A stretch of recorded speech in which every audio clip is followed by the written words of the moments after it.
Okay, I guess we'll get started. Hello, everyone, and thank you all for coming. It is my distinct pleasure to introduce you to the inaugural speaker for the Race Scholars at Rice new lecture series, Innovative Voices, which aims to bring to campus young scholars doing distinctively path-breaking work on the changing nature of race. Before we get to the speaker, I want to thank everyone who made this event possible. We wish to thank, of course, our primary sponsor, the Kinder Institute for Urban Research, and especially the directors Stephen Kleinberg and Michael Emerson, and the executive director, Anthony Potocnik. We also owe a great debt of gratitude to the Baker Institute for Public Policy's program in Science and Technology Policy, and for co-hosting this event, and thank especially Kristen Matthews and her staff, including Whitney Smith, for all of their efforts in putting this event together. I also wish to thank my home, the Department of Sociology, for their co-sponsorship and continued support. And finally, I would like to extend a special gratitude, a special thank you to my assistant Gabriella Bello and my graduate fellow Nisette Falou, for all of their hard work and investment in both Race Scholars at Rice and this particular event. Anne Morning, our guest for this evening, comes to us from New York University, where she is an associate professor in sociology. Professor Morning earned her Ph.D. in sociology from Princeton, her master's from Columbia, and her bachelor's in economics and political science at Yale. She has a distinguished career as a leading scholar in the study of race as a demographic construct. Not merely satisfied with taking for granted the ways that race is measured, Morning has broken new ground by exposing the history and ideology behind this index of human difference. This index, one whose power is both pervasive and not yet well understood, is what has been the core of her research. In her short career, she has emerged as one of the experts, quite literally the go-to person in racial statistics, providing insights to the United States Census Bureau, the European Commission in Brussels, and the United Nations. She is also eminently respected as a sociologist. She is a co-recipient of the American Sociological Association's Dissertation Award in 2002, a Ford Foundation postdoctoral fellow, and recently completed time in Italy as a Fulbright scholar. Her work appears in many of the top sociological journals, including Social Forces, American Journal of Sociology, Science, Ethnic and Racial Studies, just to name a few. So we are pleased to have her share her insights from her new book, The Nature of Race, How Scientists Think and Teach About Human Difference. And so instead of doing a formal lecture, what we'll be doing is conducting basically an interview where we will be chatting in public about the book. And this will be going on for about 20 or 30 minutes, and then we'll be opening it up for questions from the audience. So without further ado, I welcome my friend and peer, I think, Anne Morning, to the stage. Welcome, Anne.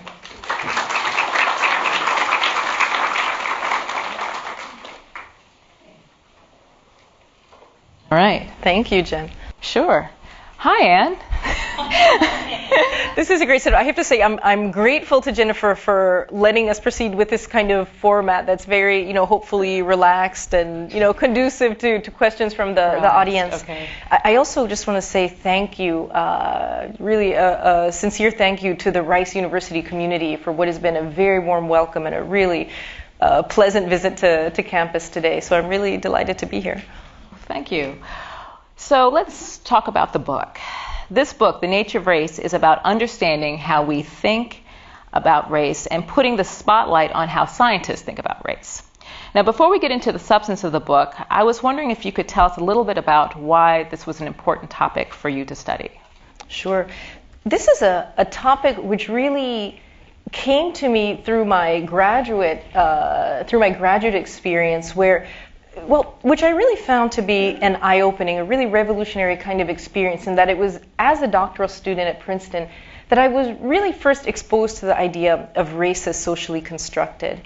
And that idea about what race is and what it isn't is really at the heart of my book. So I'll just take a minute now to lay out what these competing concepts of race are, because really the book takes a look at a debate a debate that's taking place in the academy, that's taking place in the media, that takes place in the public, about what the best way is to understand what race is.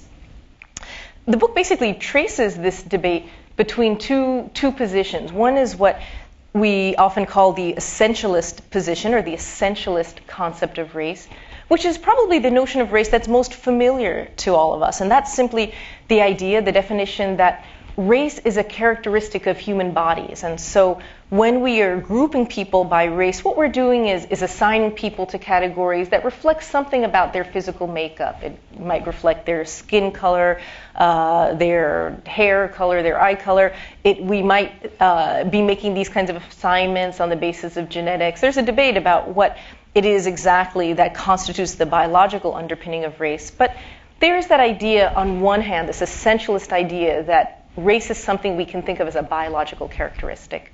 Now, in sharp contrast with that view is what I'll call the constructivist definition of race. One is that is promoted very strongly in my own discipline of sociology, and the one that I was exposed to as a graduate student.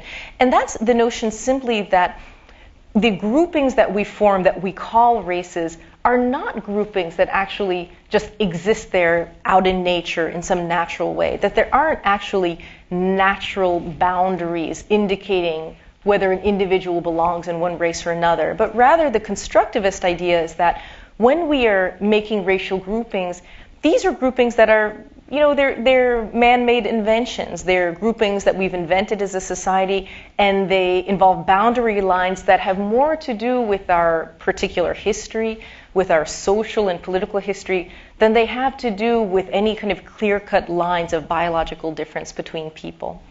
So the motivation to work on this book really came from my experience as a graduate student of being exposed to the constructivist idea of race, the idea that racial boundaries are human inventions, they're man-made boundaries that we set, and thinking about why this idea was so novel to me. That is, thinking about why this was an idea that I had to go to graduate school in Princeton to become exposed to. Because frankly, the way that my professors in sociology talked about this idea in graduate school was as if it were self-evident that everybody, every educated person knew that race was socially constructed, and that this was just, kind of an old hat now. Everybody knew that. And I felt that really conflicted with my everyday experience on one hand. That is, I had the feeling that probably not everybody was on the same page with this definition. And in particular, I was aware of claims that we come across in the media and other places where people were perhaps increasingly making claims about race being biologically grounded. That is, claims about differences in medical outcomes, in reactions to pharmaceutical drugs, all kinds of claims that we can identify people's race from their DNA. So the book really came out of my frustration and my curiosity as a student, thinking about, well, I'm being taught this constructivist idea by my professors in graduate school, but does this actually have any legs? Is this just a Pollyannish vision of the world that it doesn't really find an audience outside the ivory tower? So I wrote this book as really part of an attempt to get out there and to talk to scientists in the natural sciences and the social sciences and find out, what did they really think and what were they passing on? What were they teaching to students? Okay, so the core of your argument is that we have these two perspectives, but that the scientists that you're talking to more adopt a sort of the essentialist or the kind of biological notion of race. Actually, I wouldn't say that's exactly my argument. My argument is more that scientists are in a state of disagreement about this. Okay. So really my object was to say, in part to my sociology professors or to other folks with different positions on the nature of race, is to say, look, this is a real debate. Nobody has won this debate yet. This is a point of contention. And there are folks on both sides of the disciplinary aisle, so to speak. They're both social scientists and natural scientists who subscribe to the constructivist view, and they're both social scientists and natural scientists who subscribe to the essentialist view of race. So we've got to recognize that within our own disciplines that this is not a settled matter. And so when you're thinking about and talking about how scientists think about race, what kind of evidence do you marshal to sort of support that claim? Sure. So there are basically three sources of evidence that I point to make the claim that there's a fair amount of debate about this. And I should say also, I should have said earlier that part of the motivation for wanting to discover whether we're looking at a state of consensus or disagreement was because so often my sociology professors seemed flabbergasted when I suggested that there might be any disagreement with the idea that race was socially constructed. You know, when I started doing this work, several senior scholars said to me, you know, Anne, why are you looking at concepts of race? Everybody knows that race is socially constructed. You know, anybody with a Ph.D. in any discipline would know that and agree with you. So, you know, what is there going to be to study? So fortunately for me and for my project, it panned out that there was something to study and there was disagreement. In terms of the sources that I use, the evidence that I marshal to make this argument, most of it is based on my interviews with over 40 academics in biology and anthropology. So I went to 4 different universities in the Northeast, and I made a point to speak to, you know, folks who taught in departments of anthropology and biology, and I picked these disciplines because historically they've been the disciplines that have been most involved in teaching the American public about what race is. They've been the disciplines which have been most involved in giving us some kind of definition of race. I purposely chose to speak to academics who were not specialists on this topic. So I didn't want to talk to Luca Cavalli-Sforza among geneticists. I didn't want to talk to Jonathan Marks, who wrote the book Human Biodiversity. I wanted to talk to folks who were teaching introductory level courses in anthropology, physical and cultural anthropology, who taught introductory courses in evolutionary biology and in genetics, to find out what they were saying. In a sense, you could say kind of this rank and file of the professorate, and find out what they were saying to their students. So I didn't want folks who were specialists, but kind of the people who were teaching these everyday courses and different campuses. So the main body of evidence that I draw on to make the case that there is a live debate there about what race is among scientists is coming from the interviews that I conducted. However, I also did a study of textbooks. So I looked at what, especially biology textbooks, convey to students at the high school level about race. And then finally, I also based my conclusion to a certain extent on the growing, I should say, literature that is out there where folks in specialist journals, so in journals like Nature Genetics or in anthropology journals, take up this debate about race and make arguments on both sides about how we should define this. So I think, judging from the state of that scientific literature that is out there, we can also see that biological scientists and social scientists are bringing a variety of views about what race is to the table. So you begin the book with identifying yourself as a constructionist. But however, you do talk about the fact that the essentialist, or sort of the biological notion of race, is sort of out there, and even though there's a debate, it certainly exists within certain segments of the academia. So would you say that essentialists have it wrong? Don't get me in trouble here. Oh, sorry. Well, let me say first of all that, you know, my intention in writing the book was actually not at all to proselytize for one position or other. Other people have written those kinds of books. You can find those kinds of books. I can give you the names and authors of books like that, which try to champion either a constructivist or an essentialist view of race. That's not at all what I wanted to do. What I wanted to do was study the debate itself and think about particularly how people with very similar training, because we're talking about people with similar training in human biology often, who come to radically different conclusions about what race is. So I wanted to understand that debate, and that's really the aim of my book. But having said that, I felt that it would be unfair to readers if I didn't also reveal my take on it. That it wouldn't be fair to just say, you know, I'm just studying the debate and I can do this in a totally impartial way and I don't have any biases. I thought it would be more fair to get out on the table up front, you know, this is how I think about the debate, and I'm not going to spend this book trying to convince you of my position, but if you want to know, here's how I think. And so I do identify myself as a constructivist, and that really comes out of my training, my early training in graduate school in demography. I started my Ph.D. program as a demographer, actually, because I was interested in racial and ethnic classification on censuses and in other kind of formal policy settings. And it's really from that study of demography, that is the study of how these categories get invented and changed. They change tremendously over time. If we look at the kinds of racial categories that have been used on the U.S. Census, they change from one census to the next. It's probably never happened, maybe between 1940 and 50, that we had the same racial categories twice in a row, but otherwise it's very rare. So we're continually tinkering with our system of racial classification and adding categories and taking them away. So that change over time, as well as the diversity of ways in which people approach racial and ethnic classification in different countries, convinced me that there's no sort of obvious bedrock natural system of racial categorization that is just out there, that we can just measure in some straightforward way and just get at by referring to human bodies. That from my study of demography, it was pretty clear to me that the ways in which we make racial groupings have just a tremendous lot to do with our particular histories, much more than anything that's anchored in our bodies. And so that's how I come to that position. And again, I felt it was important to be upfront about that in the book, even though it's not my purpose to persuade people of my view. Okay. So the thrust of your book is about the concepts of race, so the way we may or may not define it, as opposed to talking about what I think most books about race kind of do talk about, which is how race contributes to differentials in wealth, differentials in employment or education. So, and these are held as sort of the true markers of racial inequality and kind of why we care about race in the first place. So what I wanted to ask you is sort of why is it important to think about concepts of race, and what relevance is there to, say, this ongoing discussion about racial inequality? Right, that's a great question.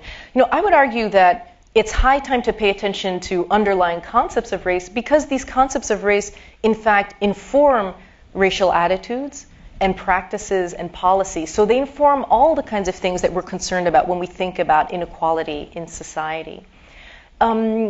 I wouldn't say a lot of people, but there have been several studies that have tried, for example, to look at the relationship between how people define what race is, how people conceptualize what race is, and their levels of prejudice.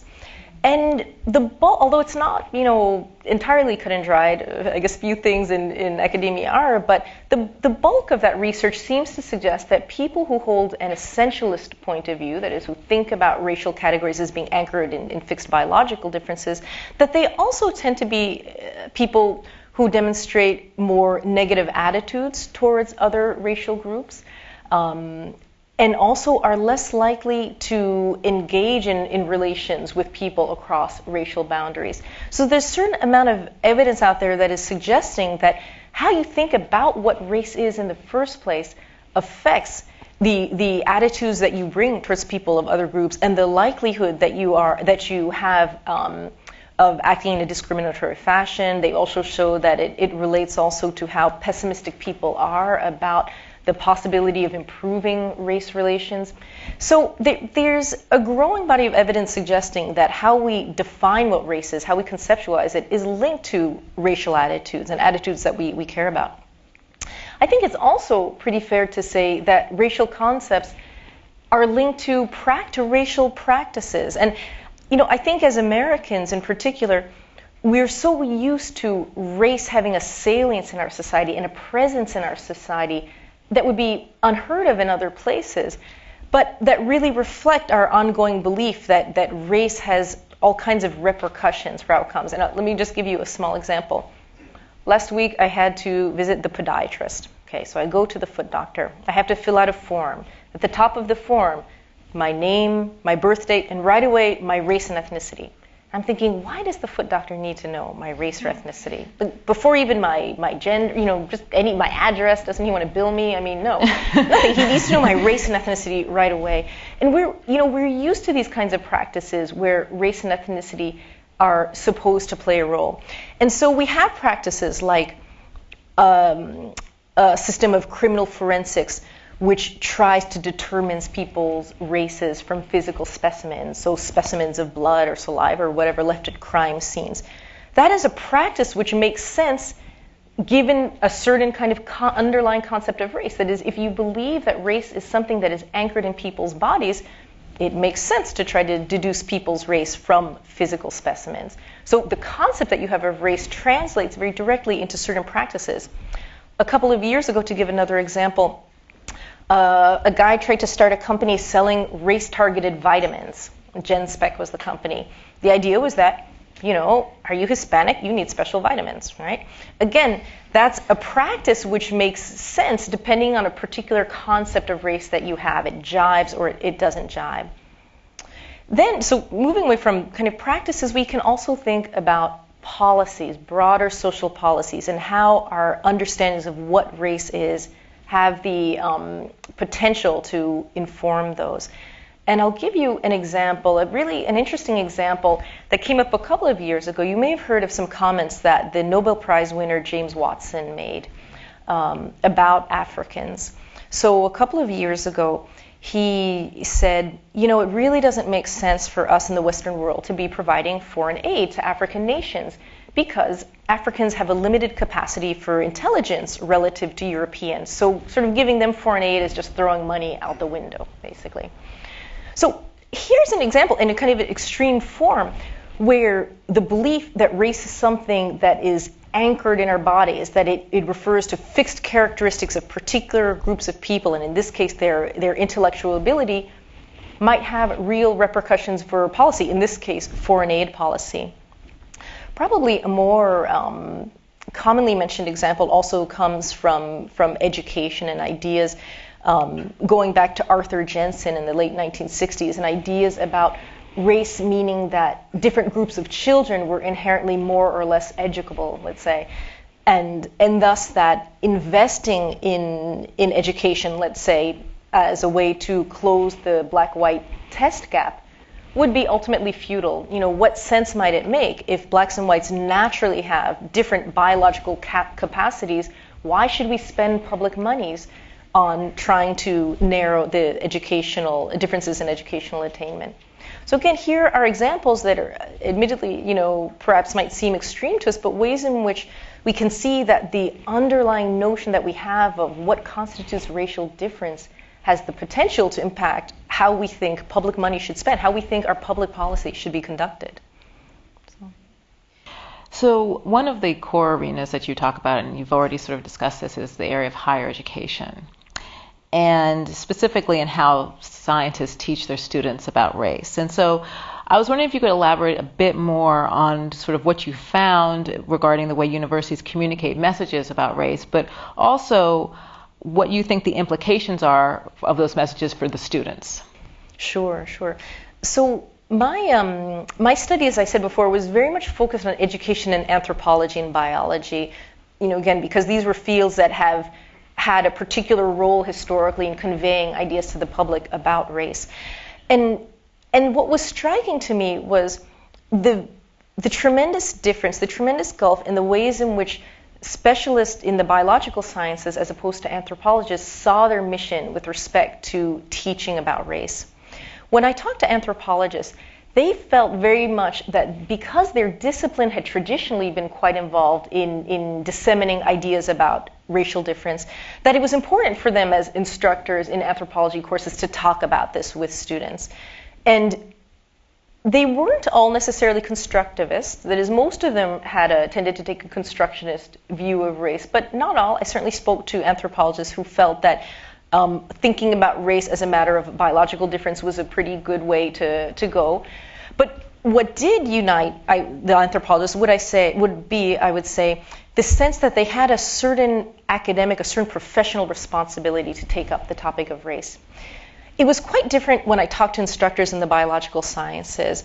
And just to be clear, I was focusing on folks who taught evolutionary biology and genetics, so I wasn't looking at people looking at plant biology or zoology, so I was sort of eliminating that piece. So people who were talking to their students to a large extent about human biology didn't feel the same need to talk about race. They didn't really feel that it had something to do with their topic. They seemed somehow to maybe not be so aware that many of their students were likely to think that race was more properly a topic of biology than it was of anthropology. That is, that students were coming to the classroom with ideas about race meaning deep differences in biology, meaning people having different numbers of muscles or different skeletal systems and all the kinds of things, the ideas that people bring to the classroom and they're thinking about race and biology.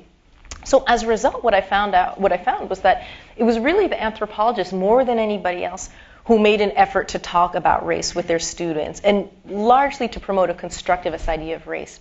But having said that, because studies in anthropology are so rare, or I should say they're so small scale compared to the number of students in biology coursework, that ultimately the anthropologist constructivist message really got swamped, I would say. That in terms of what gets conveyed through higher education, unless you're in an anthropology course, that you're pretty unlikely to be exposed to a really thoroughgoing perspective on race as constructed. And I have to say, I was kind of chagrined to find out that sociologists didn't seem to be doing much of a job. You know, we like to repeat like a mantra, like, oh yeah, race is socially constructed, yeah. But we don't do apparently a very good job of actually making that idea clear to students. And I had more than one occasion where I spoke with students who said, oh yeah, we've been taught that race is socially constructed, but clearly it was a phrase that they'd heard, but not an idea that had really gelled or crystallized or made a deeper sense for them. So overall, when I think about the kinds of messages about race that are likely to be conveyed through higher education, it's more likely that students are going to be left pretty much to their own devices. That is, unless they happen to be in what is the relatively small major of anthropology, that they're not really likely to find themselves in classes that are challenging or even, bringing up definitions of what race is. So finally, I wanted to ask you about the larger context of this notion of a post-racial America. Yeah. And specifically the fact that the demographics of the country are changing dramatically, and this is essentially meaning that sort of whites and African Americans are occupying a smaller and smaller share of the population while Asians and Latinos are growing. And so, as your book makes very clear, that a lot of the discussion about essentialism and constructivism is really anchored in sort of characterizing the black-white differences between blacks and whites. However, as these groups are representing a smaller share of the population, sort of what might this changing demography mean for the notion of concepts of race? Right. That's a great question, because something that I found out in my research was that when I asked students to talk about race and their understandings about race, their definitions of race, I found out pretty quickly that their notions of what race was depended a lot on the particular racial groups that they had in mind when this topic came up. And as part of the interview, I asked students to give me explanations for why there are certain kinds of racial differentials in society. And one of the examples I gave them was the observed fact that now children who are classified, infants who are classified as black versus white versus Asian tend to have different average birth weights in general. So I picked this kind of obscure example from demography. Actually, it's a question which concerns demographers a lot. They write a lot about infant birth weight. So I took this example from the demography literature as an example of a racial difference and asked students to explain why this might be. And here my interest was in sort of posing a question that they probably had never thought about before, and just to see how they thought about race worked as a way to understand whether they were using race thinking about primarily as a biological tool, social tool, or something else. But by using this example where I gave students the opportunity to think about differences between Asians and whites and blacks, what I found was that students often chose just one particular comparison to make, to try to explain or account for. So students almost never gave me kind of a three-way explanation of something that could account for the fact that black infants have the lowest average birth weights, Asian birth weights are in the middle, and white birth weights were the highest. Instead, what they would do is take two groups and compare, and it would always be they would take white infants and then try to explain either why white infants were different in their weights from black infants or from Asian infants. And I found that depending on which pair they chose to work with, they would come up with very different explanations of racial difference. Okay? So when I asked them to talk about, or rather when they chose to think about white and Asian birth weights, why Asians might have lower birth weights, they would immediately seize on cultural explanations. So they would say things like, well, maybe Asian people eat different kinds of food. Maybe white people value having larger babies, and so they feed pregnant mothers more food, right? So there were all of these kinds of explanations that hinged on cultural preferences and so forth. Then instead, when we came to discussions about blacks and differences between blacks and whites, we would get to definitions that hinged more on innate biological differences. So that might be part of it, that just genetically they have these different kind of patterns. We would get to explanations about drug use. So maybe it's, that black mothers are more involved in drug use. We never, in the course of my interviews, we never really got to explanations that involved discrimination. So we never really got to discussions of, perhaps black mothers were not getting the same prenatal care, that kind of thing. But in this example and in other conversations that I had with students, generally, when they were thinking about, or when they were prompted for some reason to think about Asians and whites or Latinos and whites, they would think cultural difference was at the heart of a racial difference. And when they thought about blacks and whites, they thought about biology. I'll give you one other example that illustrated this. I also asked students to explain why the racial makeup of the NFL is so different from the underlying makeup of the United States population, right? Blacks hugely overrepresented in the NFL, whites hugely underrepresented. So why might that be? So here, it was very interesting that right away students told me, just right off the bat, well, sort of like, duh, obviously, Professor Morning, because blacks are physically superior to whites. Everybody knows that. Just where have you been, the last 20 years or whatever. So there was this very matter-of-fact discussion that, blacks have physical capabilities that whites don't have, and that easily explains these occupational differentials. And I thought, okay, all right, well, let's run with this. So how come if blacks are so physically superior, why don't they dominate the NHL? Why aren't they in other places? And so here I was expecting that I was going to get the same kind of biological stories, right, that it must be. Well, so let me step back a second. So with the stories of blacks in the NFL, they would say, well, blacks are physically superior, and it could be for two reasons. It could be either because their ancestors in Africa had to run and catch their dinner with their bare hands, and they just all these very elaborate, scenarios of people chasing down lions and throttling them to death, and then cooking them for dinner, and all of that. So that was a reason why blacks could be physically superior, or it was because they were bred through slavery. So in the short span of a couple of hundred years that we managed to just re-engineer kind of the black race through slavery, and which is interesting because if you think about probably the main genetic engineering that happened through slavery, right, was the introduction of European genes into the so-called African American gene pool. So unless you think the slave owners were themselves super athletes, who bred into the population, it's probably unlikely that they did a lot to improve blacks' physical ability. But whatever. So it was very interesting just seeing how students' grasp of biology worked. But that's a whole other book. But anyway, so students had these very elaborate stories for why blacks were physically superior. So we start talking then about hockey. And so what I'm expecting is that students are going to tell me that the reason that whites dominate hockey is because they had to chase woolly mammoths on the ice in the Ice Age, and they had to learn to skate, to eat dinner, and all of that kind of stuff. But what I found out that no, it doesn't work that way when we talk about whites or anybody else other than blacks. That is, only blacks' physical characteristics or position in society can be explained by their biology. And when we talk about other people's position in society, it's there for other reasons, cultural reasons. So why is it that whites predominate in hockey? Well, it's because it's a cultural thing, because they're from cold countries where people like to ice skate, and that's just something people grew up doing. They've got this cultural familiarity with the sport. And from there, we went on to other topics. How about Latinos in boxing or baseball? Do they have do they have extra muscles, for batting and stuff like that? No, they don't. There's nothing especially, genetic or physical about them. There again, it's just a cultural story. They grew up in, islands in the Caribbean where people like to play baseball, and so forth and so on. So I came away from these interviews with a very clear sense of what I call black biological exceptionalism, and that is that we have this particular way of thinking about race where we think that race is rooted in biology when we're thinking about blacks and whites, But then when we're thinking about other kinds of difference, we step away from that very biological kind of definition of race.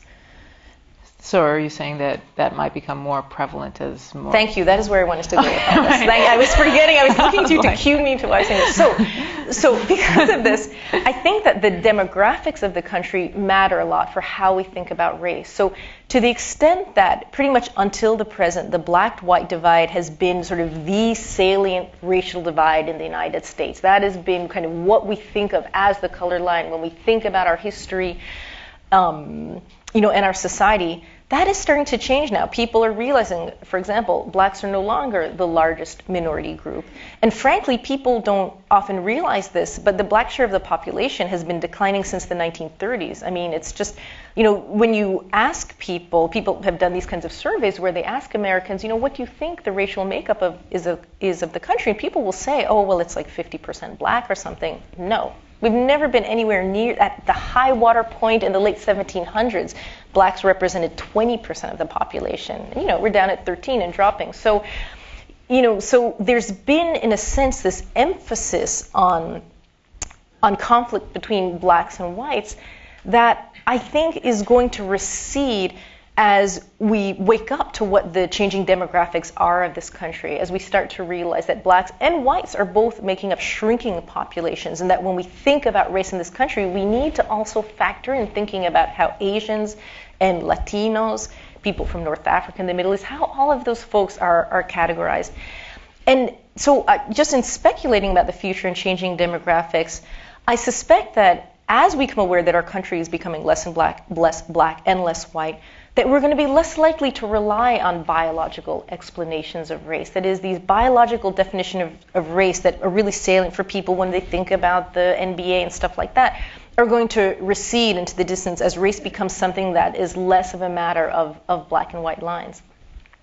Now, having said that, it's quite possible that the cultural ways in which students think about differences between Asians and Latinos and whites may start to morph into something else as we become aware that we are a country with Hispanics the largest minority in the country, as we are aware of being a country of what demographers have called perpetual immigration. That is a country where likely we're going to continue to have ongoing reinforcements of immigration from Latin America and from Asia.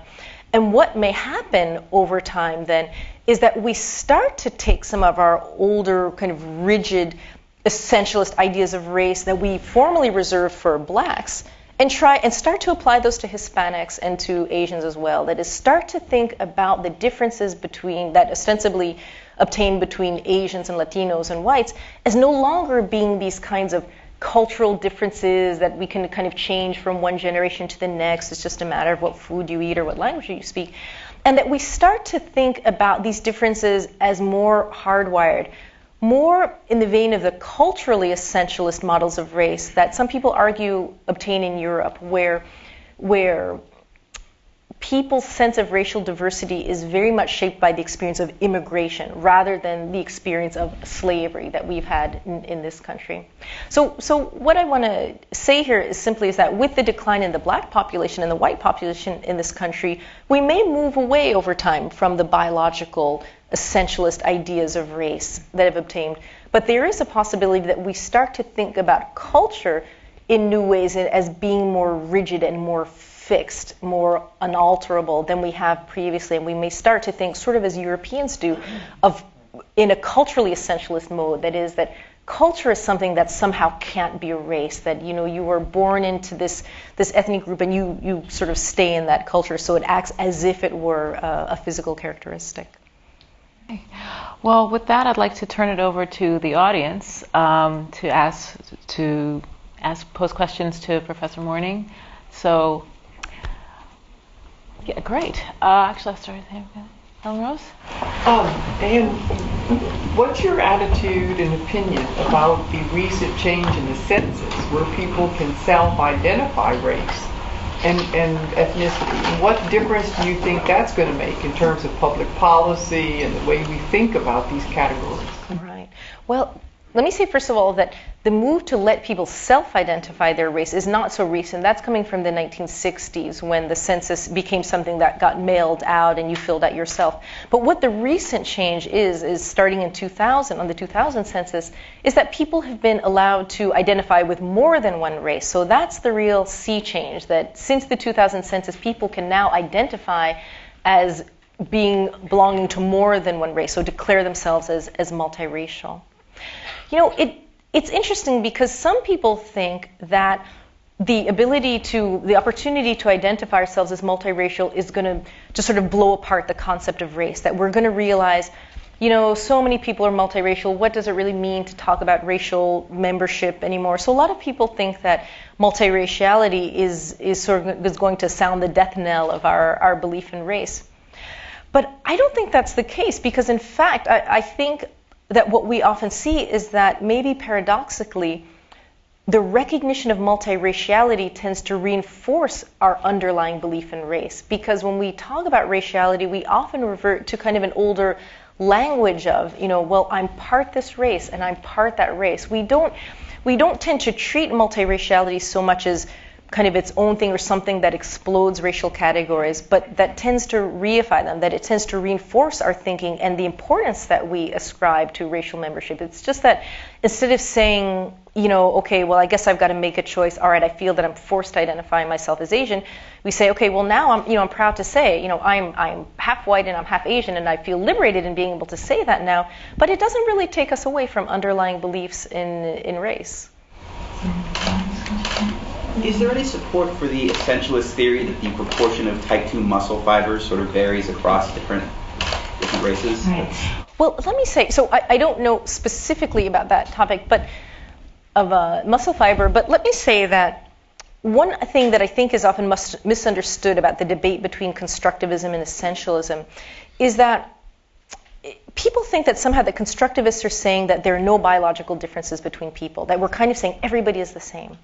And that's not at all the case. So, and in fact, one of the things that I think is very interesting about this debate is that, frankly, you know, this is a debate between people with very similar kinds of training and similar understanding of human biology, right? This is not a debate like creationism and evolutionary theory where people are arguing from just completely different sets of evidence, different sort of ideas about what constitutes proof. Now, that is a thorny debate, right? The race debate is one where, frankly, everybody is on the same page about human biology, frankly, right? We all understand that there's human biological variation, and that variation is patterned as we move around the globe, right? So we know that people in different parts of the world have different characteristics, whether they're visible characteristics like their skin color, or characteristics that are not immediately visible to us, like their, you know, lactose intolerance or something. So that means that in many areas of human biology, we can certainly talk about average differences between groups of people in different parts of the world. What constructivists say, though, is that the fact that there's this variation doesn't tell us anything about where boundaries lie. That is, where it makes sense to draw boundaries. And I often, you know, I think about this, and when I teach, try to use the imagery of a rainbow in explaining this to students. So in a sense, I think we can think about human biological variation as being kind of like following a rainbow pattern, in that we're talking about gradual differences that change slightly from place to place, in the same way that we move, you know, gradually from red through orange, through yellow, through green, and so forth and so on. So subtle changes without sharp boundaries, but differences nonetheless, right? Red is different from blue. Okay.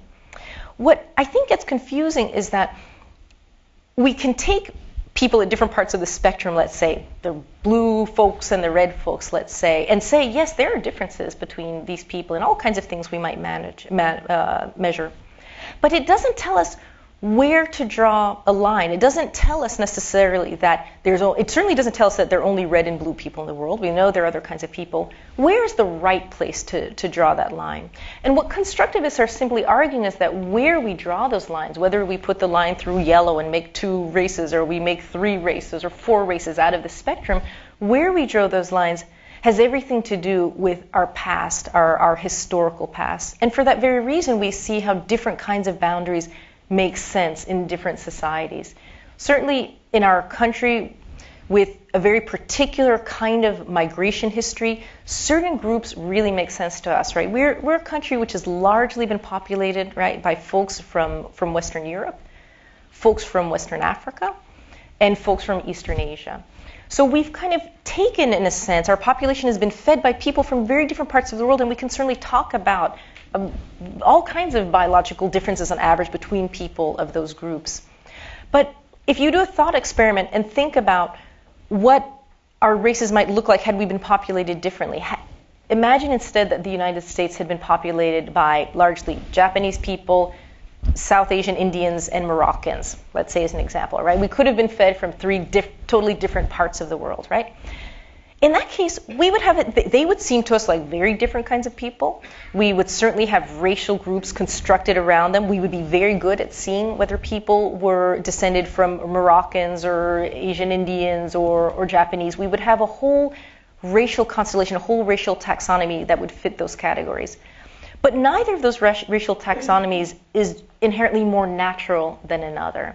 That's the whole point, and I think that's what is challenging, that there is difference. We can take different kind of people, but the fact that we find differences from different sectors of the human population, it doesn't tell us that there are natural, intrinsic lines. It doesn't tell us where the lines are, and we put those lines there. And, you know, as I said earlier, we see that different societies make different decisions about those lines, and we also see that those lines change over time. I mean, right now it's interesting being here in Texas because, you know, here's a state where the group of people that have come to be known as Hispanics, right, is a huge population force, but that is itself a category that's really recent. I mean, we didn't have Hispanics or Latinos on the 1790 census, the first one.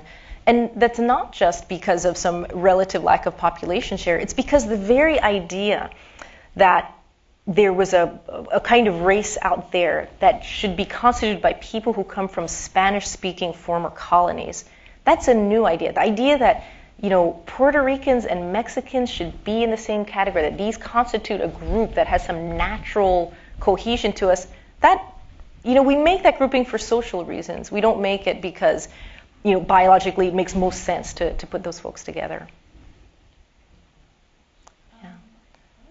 Yeah. So where or when and how do you think children start to learn this like essentialist view? Like what do their parents or teachers say and do that make them think that race is biological? Right, that's a great question.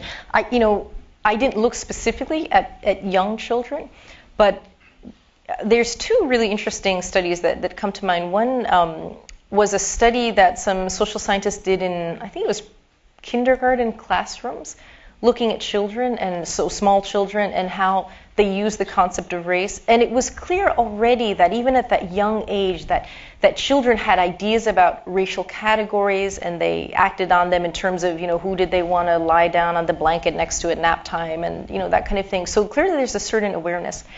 The anthropologist / psychologist Larry Hirschfeld did a study where he looked at small children of different ages and tries to understand at what ages they start to learn our social rules for race. And in particular, he's interested in when kids start to get the one-drop rule. That is, the idea that a person of mixed black and let's say black and white ancestry is a black person in the way that we think of this country, right? Witness the way we think of our president, right?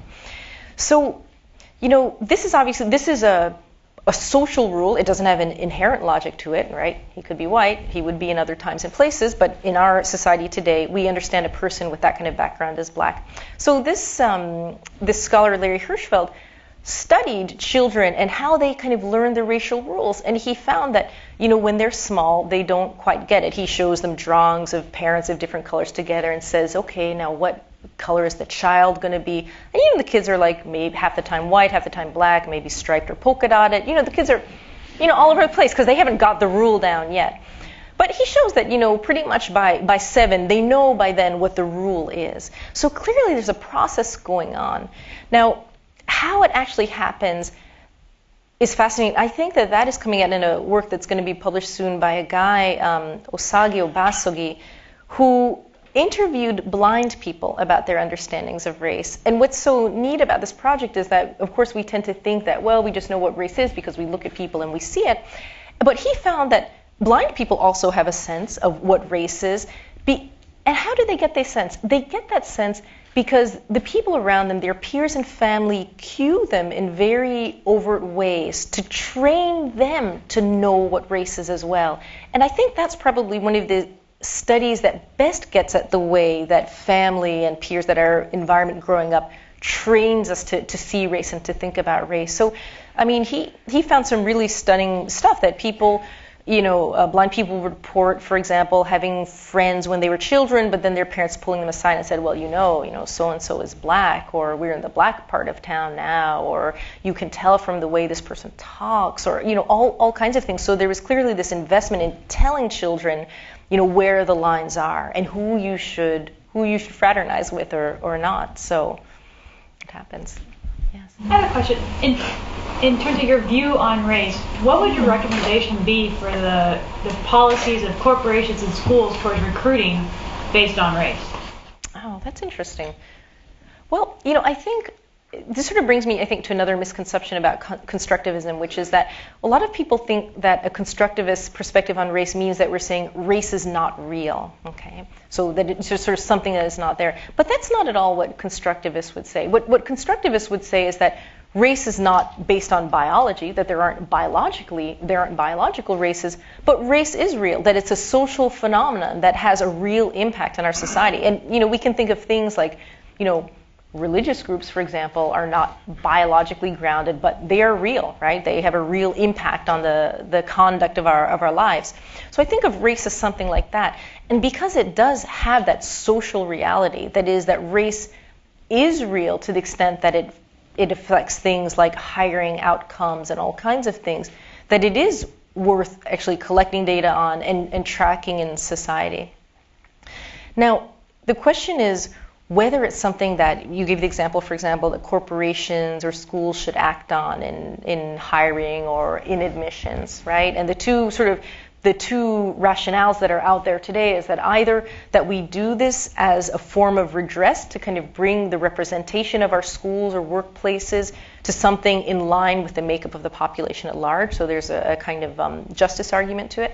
And then there's another more recent argument, right, which is that there's a benefit to diversity. So having a more diverse workforce or school population or whatever carries its own benefits. And so for that reason, we should be doing it. I'm sympathetic to both, and I guess I don't think that using racial or ethnic categories is necessarily inconsistent with a constructivist view of race. In the same way that we might think in some societies that we want to know what people's class position is, or we want to know what their religious group is because we think there's some discrimination or some balancing concern that we have. So I don't think it needs to be inconsistent with a constructivist view. So. Hi. Given that you have used the term essentialist in terms of cultural essentialist as well, wouldn't the difference between constructivist and essentialist apply to almost any other field or any other distinction in any other use of taxonomy in general? Okay. Do you mean, so can you give me an example? You mean? Well, using your rainbow analogy, the distinctions we make of colors are as arbitrary as anything else. So, in terms of defining things, wouldn't this conflict between constructivist and essentialist apply to almost anything, and wouldn't that battle be fought in almost every way? Right. It absolutely does, and you're right, because in fact these terms of essentialism and constructivism, they're used in philosophy, for example, in the philosophy of knowledge. So you're absolutely right that these are terms that are not at all specific to the race debate. It kind of, they get borrowed from, the philosophy of knowledge, but that's not their initial home. So you're right, they absolutely, they are present in debates about gender, sexuality. They're present in all kinds of debates. You're absolutely right.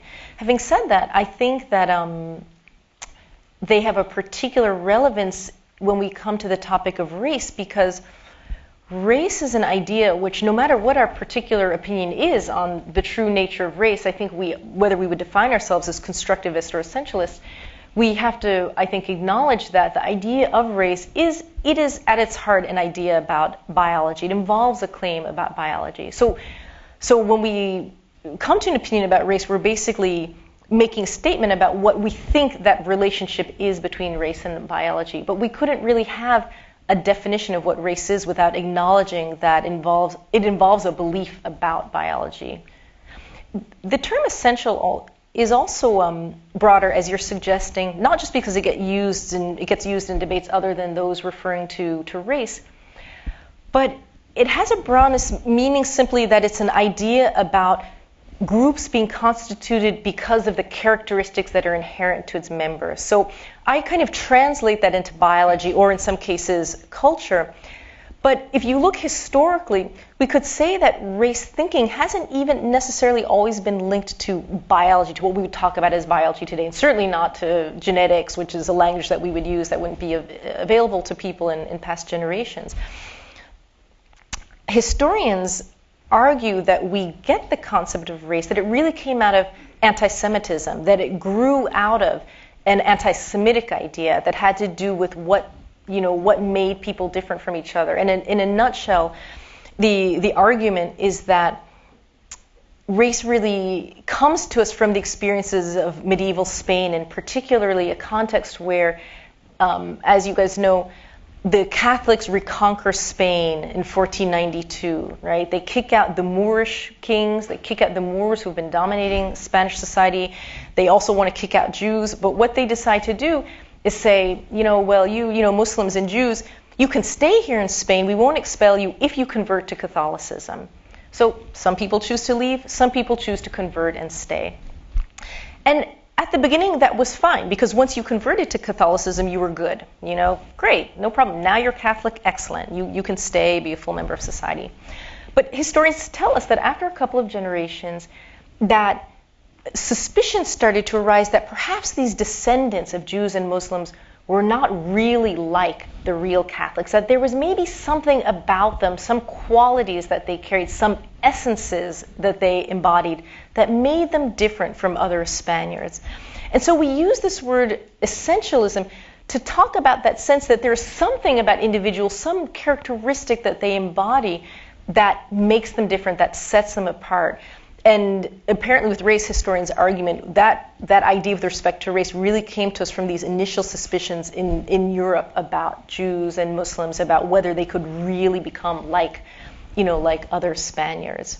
And as I said, I sort of translate that to the language of biology and genetics because that is kind of what resonates for us as essential in the United States today. But in other societies, what would have been your essential qualities would have been embedded in your blood. So there would be the idea, right, that you had different blood. That's what made people different. Or in some cases that you had a different psyche. Apparently the French colonists in North Africa wrote a great deal about the North African psyche. They felt that racially North Africans were different from French people because they had this just natural embodied psyche or psychology that made them different. We could talk about souls being different. So when we're using the word essential, it's really a flexible phrase that lets us get at all those kind of notions about things that could be different about people that set them apart. You mentioned the increased cultural essentialism in Europe, and how now they've been dealing with immigration problems, like Muslim immigrants in France, for example, they've outlawed hijab. Mm-hmm. And I see analogies with how we've reacted to Latino immigration, for example, in Arizona. Mm-hmm. So do you think that the U.S. is already on the road to cultural essentialism? And if so, is there a way that we can cope with it in a positive way? That's a good question. I do think that we are becoming more like Europeans in that respect than that we realize. And I think this is a question that has really been under-examined because for so long, when we social scientists think about diversity in our nation, we're so obsessed with the race concept and thinking about racial difference that I think we haven't paid a lot of attention to how we are thinking about immigrant differences and how that might be changing over time. In a sense, because we have this, proud myth of immigrant America, right? The Ellis Island immigration of a century ago that is very heartwarming, and it showed how people from all over wanted to come over and make a greater nation, and then we accepted them all, and they all become American, right? We have certainly, or maybe I should say that this is a myth that resonates particularly in New York. I don't know if it's the same, but there is some of that, in a sense, perhaps a more positive sense overall about the role of immigration in our nation's history than you would find in, say, France or the UK or something. But having said that, I think that that the idea of race, because we have thought of it for so long as being rigid and involving fixed differences between people, that conversely we've thought about cultural or ethnic difference as being flexible. We kind of think that, race is the dividing line which separates people in permanent kinds of ways and makes them different in ways that are unchangeable. Whereas, culture is totally flexible. Again, you change your last name and speak English, and in the next generation you've blended in. We've tended to have that kind of carefree thinking about cultural difference and ethnicity in this country. But I do think that as the demographic diversity of the country here starts to depend more on immigration than it did on our past of slavery or the annexation of Indian territories or annexation of former Spanish colonial territories, that as ongoing voluntary immigration starts to be more of the motor for our diversity, that I think we may well find ourselves in the positions of European countries, of starting to think about immigrants as people continue to bring alien ways and alien customs, and starting to have a hardened view of cultural difference, that one that's less flexible than the kind of idea of cultural difference that we've had in the past. In terms of what we might do about that, I don't know that it's something that you can legislate about, but that's why the realm of education is so important, right? It's unlikely that it's difficult to think about what the public policies might be exactly that would intervene in people's understandings of cultural difference or immigration or so forth. But rather, higher education in particular, and not alone, but education in general, is really, I think the key place for intervention, the key place to think about what are the messages that we're conveying to young people about this and about the nature of difference. I want to talk about identity as Latino, okay? Because I've lived a long time as a Latino. As opposed to other. Yeah. You've also lived as other things. So I grew up, we clearly understood each other. I mean, our fellow Puerto Ricans, other people and stuff like that. But we didn't have boxes to check, you see. So I asked my mother, what do I check? Okay, driver's license, anything. And so that, well, honey, you're white. Okay. And so there was a big confusion as to are we white or are we not white, because we were not the race. And yet, so we would see situations that indeed we had identity, but then you'd have people telling you, no, you're really white or you're really this. And then the thing that really bothered me was in the movies, as we saw Zapata and, let's say all our characters from Zorro to Zapata, they're all played by white people. Okay, so somebody was trying to reinforce that you're white, and Zapata was white, and Emiliano Zapata was white, and all these people were white. And so you wondered, okay, and that was really an insult to us.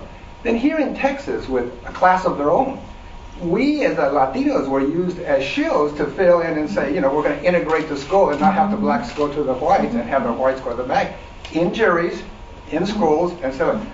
So we just figured with this sort of universal entity that can be used to whatever it wants. We could be black or we could be white as needed. And I've had my mother tell me, no, honey, you're white. No, you're not, because we didn't have a box to check. We didn't have an identity, and the bigger society didn't let us identify as what we were. Mm-hmm.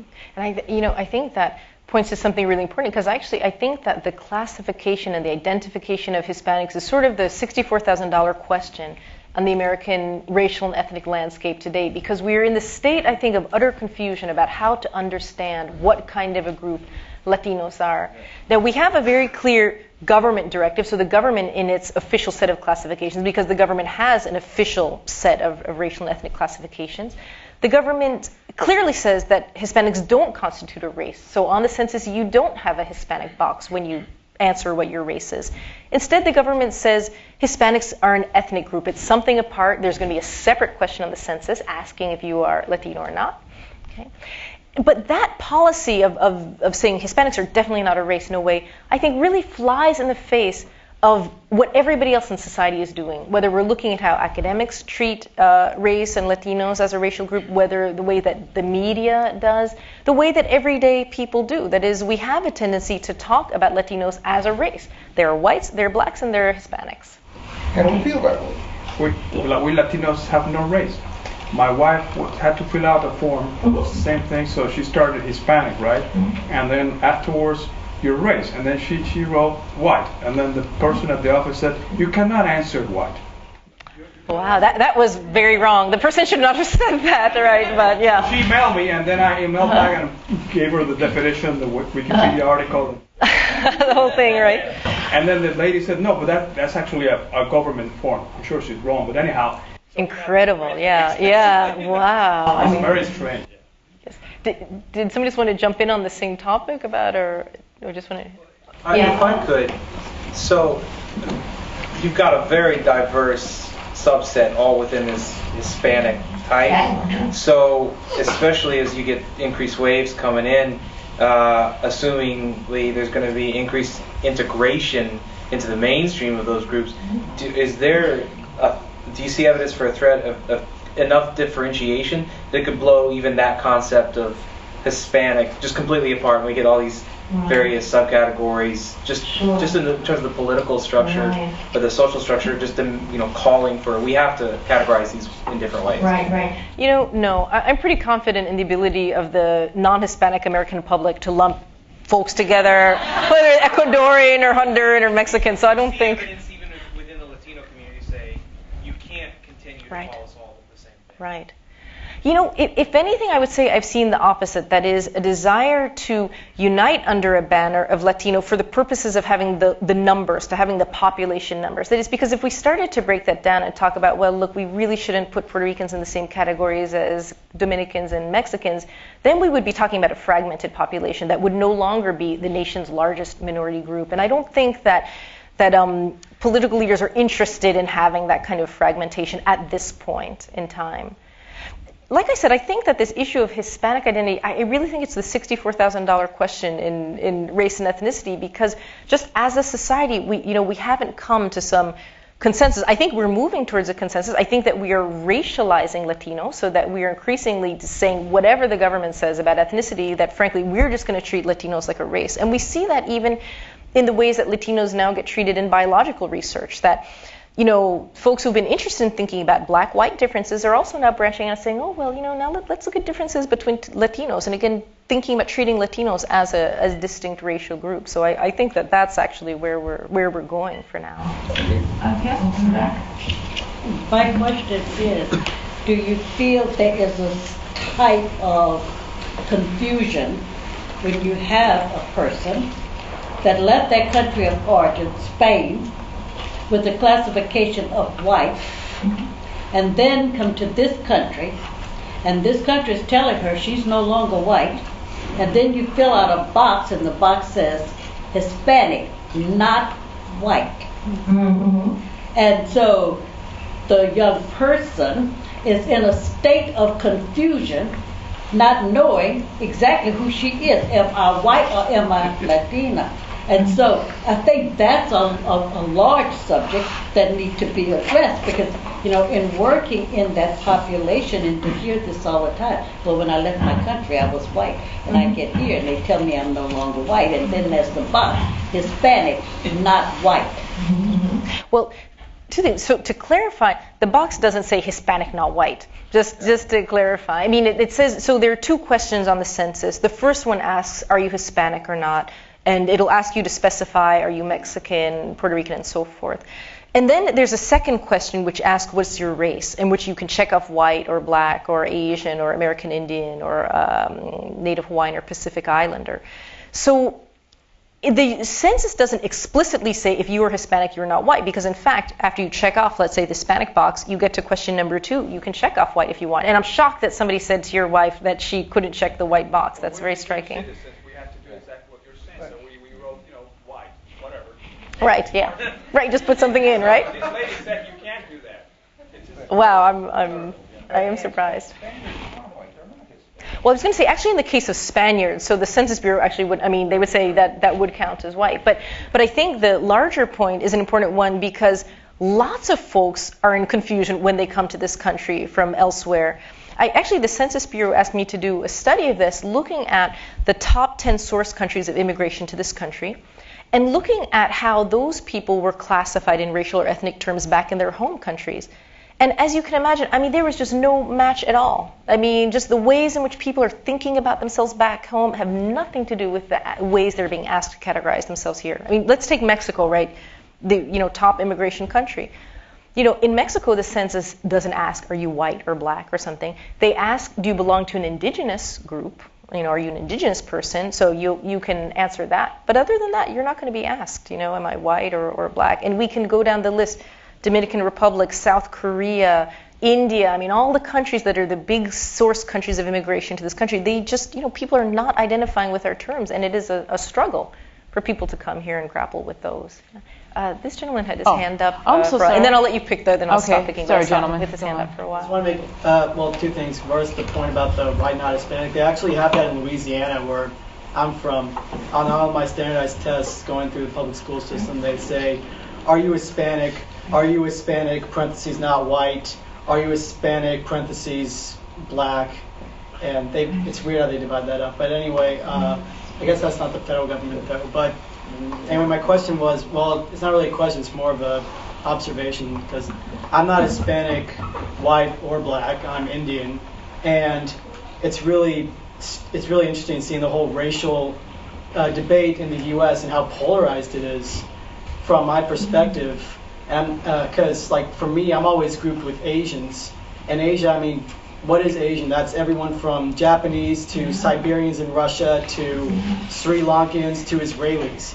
And there's nothing that connects us at all except for the European idea that everything beyond the Ural Mountains is another continent. Right. Yeah. And then, well, it affects my life too. Even coming to Rice. I'm sure if South Asians were considered a separate section or a separate continent, just culturally or geographically or whatever, they would be a minority. But we're grouped with East Asians, and we're not a minority. It's Latinos, Native Americans, and blacks who are minorities, which is strange. Yeah. I think the case of Asian Indians is a really interesting one from the perspective of racial classification, because it's a great group to see how ideas about who belongs in what race change over time, and they change from place to place. So it's an interesting group because, first of all, they've migrated through racial categories on the census over time. So, our census used to have a category that was called Hindu. That was, were you from anywhere vaguely in that region? Okay, you're in this category, whatever your religion is.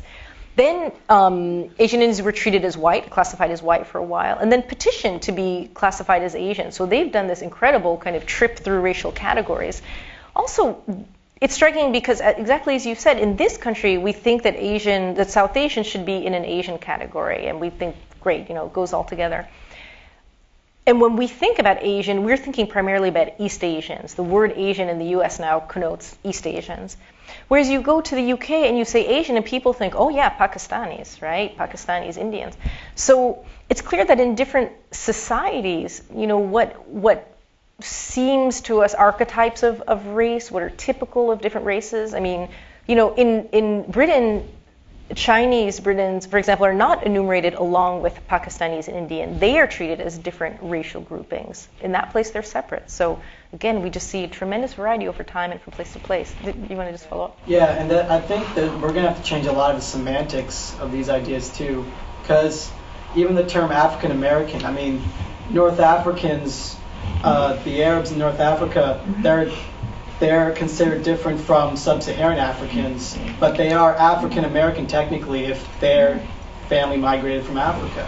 And even Afrikaners in South Africa too. It's really or even Indians who went to South Africa and then came. I mean, it's really subjective. Okay. I'll tell you, it's interesting because the Census Bureau, although they use categories in the race, every time they take a census, people write stuff in, right? And so they get these huge lists of people will be writing in, oh, I'm American, I'm Heinz 57, blah, blah, blah, I'm human, whatever. So they have to deal with all these categories for their racial countdowns. And what they have is this book. It's like from the 1960s, the Harvard Encyclopedia of Ethnic Groups. And they refer to this text to tell you, what race should this person be in. So when somebody writes in, I'm North African, I'm Moroccan, they go to and they're like, okay, let's put this person down as white, or black or whatever. But, they've got a whole sort of system of trying to transferring these responses, which are not immediately intelligible in our black-white terms, into something that they can group in our old black-white categories. Well, in Morocco, you would either be an Arab or a Bedouin, so... Right, but that doesn't really work for us, right? So they've got to be black or white. Got a question over here? In your book, you pose a question about why people are inclined toward an essentialist view, a biologically based view, and you talk about political issues, for example, why conservatives might find that a more comfortable position because you don't really have to then have government do anything about it, or others who find it a way to feel more comfortable about the fact that there still is a substantial inequity in American society, and okay, now I understand why, and so I don't have to worry about it too much. Did I understand those arguments correctly, and do we have a basis for sort of knowing one or the other?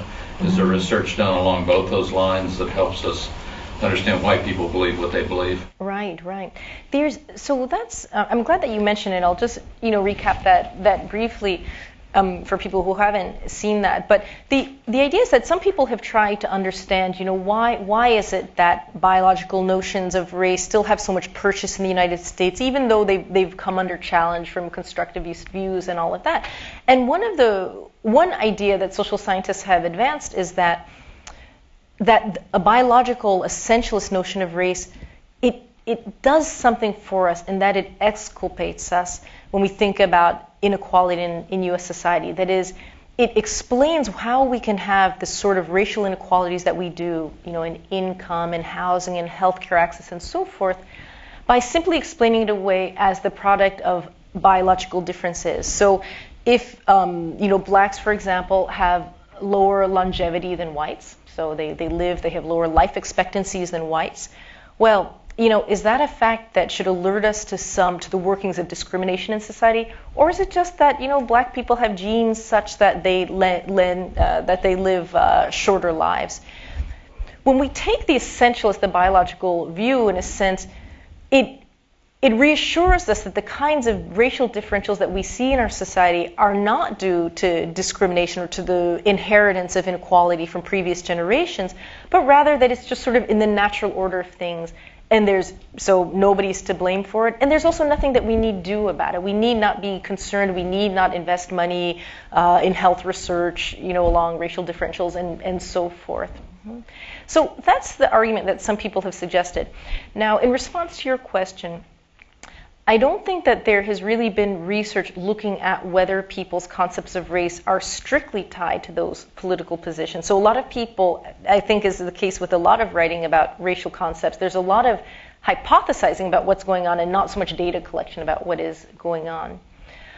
But what there is are studies from psychologists who've looked at race and who've been interested in looking at how people today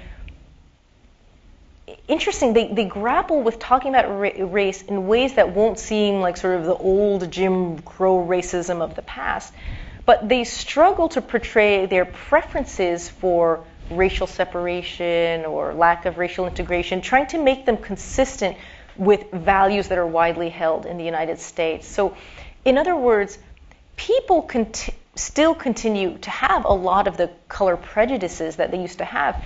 But we know, first of all, as a society, that it's not polite anymore to say the kinds of things that people said in the past. And also there's more of a sense that we want to find a way to reconcile our thinking about race with values that we hold as Americans. So that in a sense, we want to believe that, you know, this is a country that's a meritocracy, and you know, people, you know, get what they get by the fruit of their own labor, that our outcomes reflect the efforts that we put into achieving certain outcomes. And we don't really want to think that we're a nation where people are steered away from living in certain communities because of their race, something that we know is the fact from audit studies. We don't want to believe that people are not getting hired for jobs because of the color of their skin. Again, things that we know from tester studies and other kinds of social science research. So we know that these mechanisms of discrimination are still going on, but we don't want to know it. In a sense, we don't want to believe it. And so essentialist concepts of race give us an easy out. They give us a way to think that these kinds of inequalities are happening not because of things that we're doing as a society or the kind of country that the United States is, but rather because of these inherent biological, these fixed differences that we just can't do anything about. So yeah, that's the argument that... Hi. Well, I guess I need to confess, I come from anthropology, so... You've been but are you a cultural or a physical anthropologist? That's the big difference. Right? Well, I teach medical anthropology. But before I had a couple comments, but the first thing is that I just enrolled a child in public school, and for the first time I had to fill out a form that asked me to check boxes. And it said, quite to my surprise, it said, you may not opt to not complete this box. If you opt not to complete this box, an observer will make a check, will check a box for you. And it reminded me of the census taking that happened decades ago. So I was sort of surprised about that, and that was here in Houston. Yes, in the area, right. But secondly, when I go through the part of my course that addresses human biological variation, I've become increasingly bold at the type of conversation that I try to engender in the classroom. First by asking students, I said, let's just list what races exist. And that in and of itself either gets, you know, eye rolls, like how stupid, or a lot of discomfort. This past spring when I taught it, I think that discussion was perhaps one of the more interesting ones, because when we came to the category of Asian, there were so many competing definitions of that within that particular classroom, representing the demographic of race at the time in that particular classroom. That you know, there was this massive web coming off of Asian, and so we discussed the difference between obviously ethnicity and nationality and race. But one of the things that I do show, I go through, you know, articles, and I show a film that discusses the deconstruction of race as biology, and ask students to write a response to it. So before I came today, I went through a couple dozen of those from the past, and I guess one of the things that continues to surprise me is how infrequently I have a student who has, at this point, at this really advanced point, I think, in their life and education, has not been exposed to the idea that race is not biologically grounded. And if they have, it's usually because they've taken Dr. Hurd's class. So, you know, if they've taken Dr. Hurd's class, I usually know that they've, you know, heard the spiel and are already primed for it. However, then I always have this discussion, well, what do you think this would happen if this were presented in high school? Because I've often wanted to go do a pilot study and go to increasingly younger grades and present either, you know, the power of an illusion, the difference between this film, or one that's age appropriate as the age declined. And students have varying ideas about at what point would it really change people's concepts of racial constructs. And I really just can't say how strongly I share your concern about the importance of the concept, because so much fallout occurs from the underpinnings of those concepts. And I guess my question would be, you know, I have just absolute nightmares about the idea of walking into a Texas public school and trying to deconstruct race as biology. However, in your opinion, at what point do you think that this sort of attempt at deconstructing race as biologically grounded, could happen for children, and what do you think the difference would be if this were part of a curriculum that began much earlier in the educational process? Right, that's a great question. I actually think it's something that could happen in high school or maybe just before high school. Basically, I'm thinking about the kinds of courses in which students first start to work in biology, and particularly with a focus on learning human biology. I think that would be the right place. So that's where I would put that discussion. And I think that while you couldn't have, perhaps as sophisticated a conversation as you would want to have, I do think that there are just basic ideas about the ways in which we make categories, and also the idea that although we can show differences between groups, that doesn't tell us where a boundary lies, between them. I think that some basic ideas like that would be things that we could introduce, very early on in our training in human biology, and I think that would be the place to do it. As I said in my book, one of the things that I did was also I looked at high school textbooks, primarily textbooks in biology, but also some in the social sciences. And I felt that there was really a missed opportunity. It was interesting because there were some texts in biology, for example, that might say,